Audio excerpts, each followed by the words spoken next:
the Electoral College? It's how we vote in America. It's like a group of people that basically have like the final decision. I'm pretty sure it is added up by the representatives, the House seats, well, the House seats and then the Senate seats. You know what?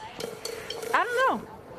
I mean, they didn't do that bad. No. From the Electoral College. They were in the village. Yeah. All right, from the Electoral College to the Constitution to where your tax money goes, author Ben Sheehan is breaking down the fundamentals of government in his new PBS series called Civics Made Easy. And Lord, does America need this. Joining us now with a crash course on how American democracy really works without the confusion and in a clear, engaging way. I am always shocked at these men on the street. You know, there's many comedians and late night hosts who have done this over the years. And it turns out most people have no idea how America works. It is something that we don't stress enough in our schools as much as we used to. So today, only even less, you think? Even less. So only That's so sad. 7 states today require at least a year of civics or government as a standalone course, K through 12. Isn't that crazy? It's wild, and we used to teach it a lot more. From like 1945 to 1960, we had classes like U.S. history and government, civics, foundations of democracy everywhere in our schools, and so it's become deprioritized over the last few decades. Is California one of the 7 states? It is not. There is no standalone course. Now there is a course on democracy that's sort of shoehorned into social studies, but California is one of the states where there's no standalone civics course and there's no test required to graduate. It's so fascinating. It seems like the basic things we need to live and understand the things we do every day aren't being taught in school.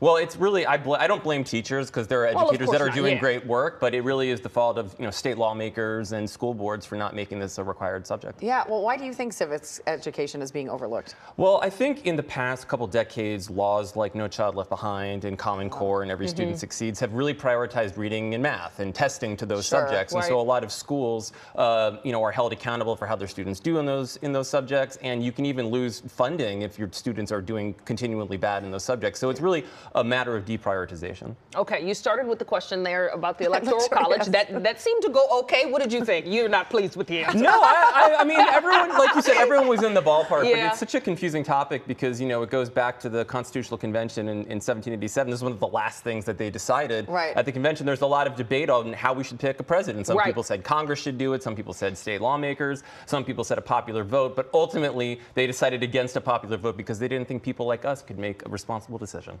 Well, I wonder why they thought that. Okay, so some of the topics you tackle in this Electoral College, things like where our tax dollars go, political parties, do you find in general most people don't know this stuff?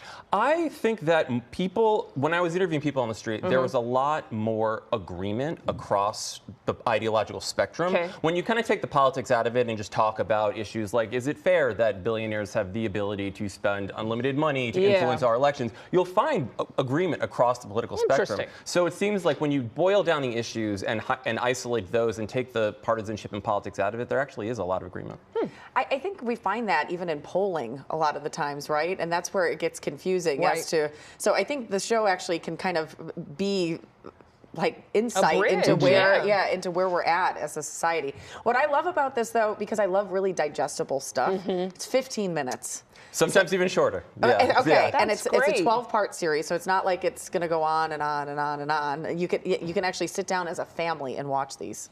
I grew up in Washington, D.C., and I had parents who that worked makes sense. in and with I was just about to ask. Civics was in the air. Right. But I had parents who both worked in and with the federal government, and they would give me civics lessons over dinner. And so from a young age, I would get these, and so I kind of wanted to turn around and create for everyone what I got as a kid. That's really cool. But I love, though, that I feel like if I was a kid, I'd be like, could you shut up about this? Sometimes it was boring. Or did you turn into the adult who was just like, America's dumb? Like you just looked at everybody and were like, nobody knows anything. Well, I would get, like my mom would draw the Capitol and she'd put the number 100 on one side and 435 on the other, and that was my lesson on, the two houses of Congress. And, the Capitol wasn't particularly well drawn. No offense, Mom. But like, I would get these sort of... Hey, go easy on your mom. She did a great job. And, the work that she did, many years ago led to this. Why? What is your favorite topic you've covered so far? I was really fascinated to talk about political parties because I think that we sort of have a two-party system right now, and obviously we're a very polarized country. And talking about how we got to this place where we really only do have two viable parties. U.S. territories was a fascinating episode. I went to Puerto Rico and talked to people in the Puerto Rican government about why Puerto Rico isn't a state. Should it be a state? Should it be an independent country? The filibuster. And one really fascinating topic was, could there be another constitutional convention to amend the Constitution? Interesting. Did you find one common theme amongst your travels?